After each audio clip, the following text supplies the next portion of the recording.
The initial frenzy of free agency is now over, but just because a lot of the big names have signed already does not mean that there still isn't some legit talent to swoop in on. I, for one, would love to see Aaron Rodgers continue to play because he's the last player left from my draft class in 2005. Wow.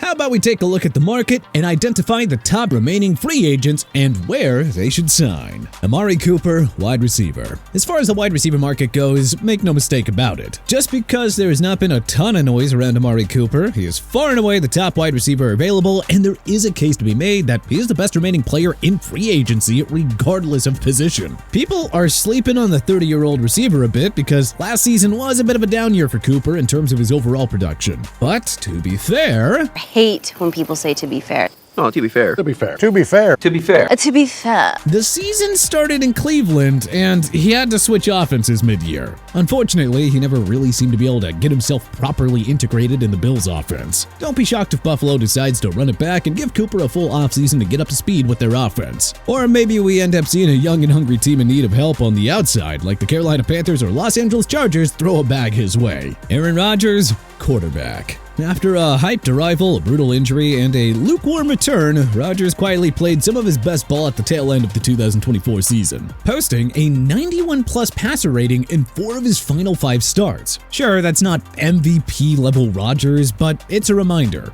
There is still something left in him. All the signs currently are pointing towards Rodgers donning the black and yellow in the Steel City, and though it may not be the best fit from a cultural perspective, it does make a ton of sense in football terms. Plus, he has been recently spotted throwing with DK Metcalf at UCLA, the recently acquired star receiver. Rodgers should be pumped about the opportunity too. The Steelers have the defense, the weapons, and a young creative coaching staff. If Rodgers wants one last shot at relevance and one last shot at January football, Pittsburgh certainly gives him that. Keenan Allen, wide receiver. It's easy to look at Keenan Allen's 2024 season in Chicago and wonder if the wheels are starting to come off. But you know, that's not the full picture. Yeah, sure, the numbers dipped, but the man was catching passes from a rookie QB, finding his bearings behind a very suspect offensive line. And even amongst the chaos, Allen still put up 70 catches, 744 yards, and 7 touchdowns. That's not half bad for a 32-year-old in a system that didn't always play to his strengths. This is a guy that was just 1 year removed from setting the Chargers' single-season receptions record. So the question now is, where does he go next? There is some buzz around Allen returning to Los Angeles, which, yeah, that makes sense, especially with Justin Herbert needing a chain mover and possession guy underneath. But you know, don't be surprised if a team like the Ravens, who love gobbling up veteran receivers on the market, throw their hat into the ring as well. J.K. Dobbins, running back. If we're talking about pure talent, then J.K. Dobbins might be one of the most gifted backs still on the market and also one of the hardest to trust. Because, yeah, when he's healthy, he is dynamic. But health, or lack thereof, has been the question mark that he cannot shake throughout his entire NFL run. He has never started more than 11 games in a season. But hey, even so, Dobbins has value, especially for a team that doesn't need him to be a bell cow. Just think of a team like, I don't know, Dallas, starved for a post-Tony Pollard identity and desperate for a spark in the backfield. Just saying, a 1-year prove-it deal with incentives could exactly be the kind of setup that Dobbins would thrive in. Justin Simmons, safety. Justin Simmons may not be the hot name that he was 3 years ago, but hey, the tape still tells a very clear story. The guy can still play. In 2024, he paired nicely with Jesse Bates in Atlanta, helping stabilize a secondary that had a ton of moving parts. He's now put together 8 straight seasons with at least 60 tackles and 2 interceptions. At 31, he's not a long-term piece, but if you're a contender with youth on the back and you're looking for leadership, instincts, and a guy who's seen every coverage imaginable, then Simmons is your guy. The Chargers feel like a perfect landing spot. I mean, Jim Harbaugh wants toughness, brains, and buy-in. And guess what? Simmons checks all 3 of those boxes. Julian Blackmon, safety. Julian Blackmon doesn't generate a ton of headlines, but man, he knows how to get the job done and has been a model of consistency in the Colts secondary for half a decade now. Rangy, physical, and does the little things very well. The kind of safety that is perfect for a team looking for someone that can stabilize the backside of the defense. Blackmon is already drawing interest, and the Bills are reportedly bringing him in for a visit. That's a pretty smart move, especially with the challenges that their secondary faced last year. Elijah Moore, wide receiver. Still just 25 years old and still very much an upside swing for the right team, Elijah Moore might be the most quietly intriguing name left on the wide receiver board. Granted, the production hasn't exactly jumped off the page yet. I mean, 2 modest years with the Jets, then a trade to Cleveland where he never fully found a rhythm behind Amari Cooper.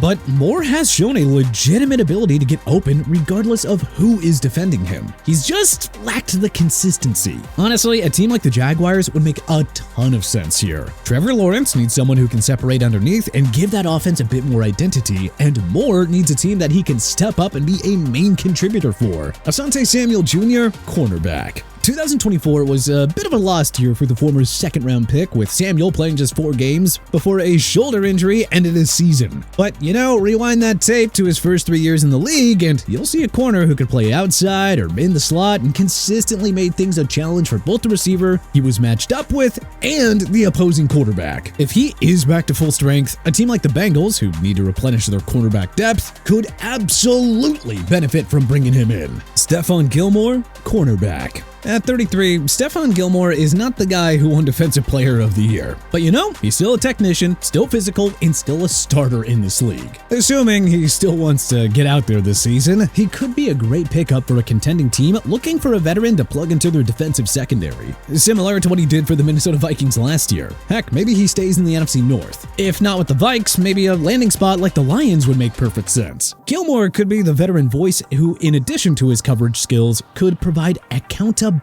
in a locker room full of ascending players. Kaiser White, linebacker. Kaiser White was the glue of Arizona's defense last year. 137 tackles, 17 starts, and the kind of sideline-to-sideline speed that kept the Cardinals competitive in a bunch of games that they had no business being in. He's put together 4 straight seasons of 90-plus tackles and has quietly become one of the most dependable 3-down linebackers in all of football. He'd be a great fit in Houston with that young, fast, and powerful defense that is ripe with talent on the defensive line, but could still use some additional bolstering in the middle at linebacker. Za'Darius Smith, edge. Yeah, he may be getting up there in age, but hey, don't sleep on Za'Darius Smith. Smith had 9 sacks last season while splitting time between Cleveland and Detroit, and he's topped 60 pressures in 3 straight years. He's still slippery, powerful, and still knows how to time a stunt better than most. At this stage of his career, it's all about fit, and the Ravens feel like a natural return spot. Put him on the outside of that fierce defensive line and let him go to work on passing downs. Rasul Douglas,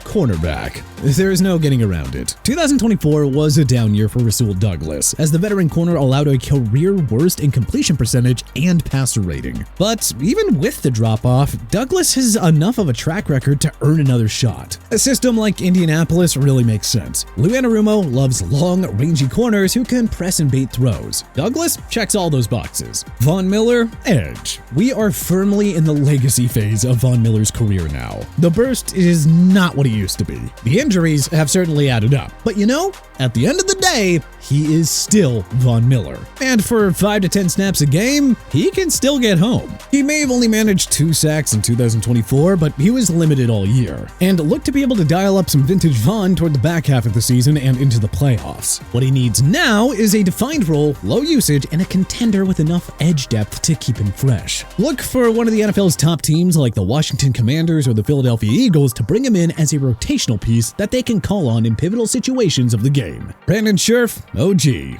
The expectations were sky high when Brandon Scherff signed with Jacksonville a few years ago. And while he never quite lived up to the All-Pro billing, he has been steady. And in many ways, his shortcomings have been a byproduct of the organizational chaos that has plagued the Jags. Seattle would actually be a pretty great fit. The Seahawks have been patching together guard play for a while now, and Scherff could instantly solidify that interior, even if it was just for a season or two. Tyron Smith, OT. There may not be a more respected and accomplished free agent still on the board than Tyron Smith, but there's also no guarantee that he plays another snap. The neck injury that cut his 2024 season short has him seriously weighing retirement, and yeah, rightfully so. Neck injuries are nothing to play around with, and he has, frankly, not looked like himself over the past few seasons. So if he does hang it up, then yeah, no one is going to question it. He is a future Hall of Famer, a warrior at left tackle, and one of the most dominant offensive linemen of his era. But should he have enough left in the tank for